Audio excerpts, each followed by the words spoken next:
ধর্মসাগর পাহাড় এবং কুমিল্লা স্টেডিয়াম দুইটা একই সাথে থাকার কারণে চমৎকার ভিউ। আমরা যখন স্টেডিয়ামের উপর গ্যালারিতে দাঁড়াই তখন দুইটা ভিউ যখন একসাথে আসে, সত্যি কুমিল্লা যে এত সুন্দর এবং বিভাগ হওয়ার যোগ্যতা রাখে এখানে হাসলে বোঝা যায় কি চমৎকার ভিউ। কুমিল্লা ধর্মসাগর পাহাড়, যেটাকে ডিএসপি আমরা বলে থাকি। ছোট ছোট বাচ্চারা এখানে এসে তারা খেলাধুলা করে, বিনোদন করে এবং শহরের মানুষরা এসে তাদের নিঃশ্বাসটা এখানে ফেলে।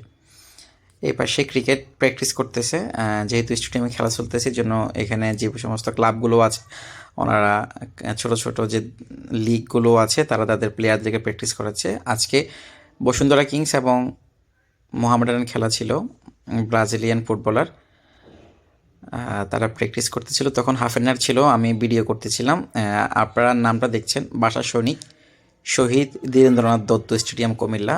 সর্বপ্রথম যে উর্দুই হবে একমাত্র পাকিস্তানের রাষ্ট্রভাষা, এই কথার প্রতিবাদে সর্বপ্রথম যিনি কথা বলেছিলেন উনি হচ্ছেন বাসা সৈনিক শহীদ ধীরেন্দ্রনাথ দত্ত।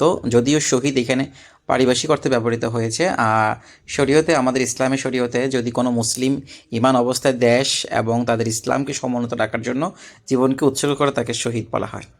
প্রচণ্ড রোদ, নিজেকে খুব একটু গুছিয়ে নেওয়ার চেষ্টা। খুব চমৎকার ভিউ, সত্যি অসাধারণ।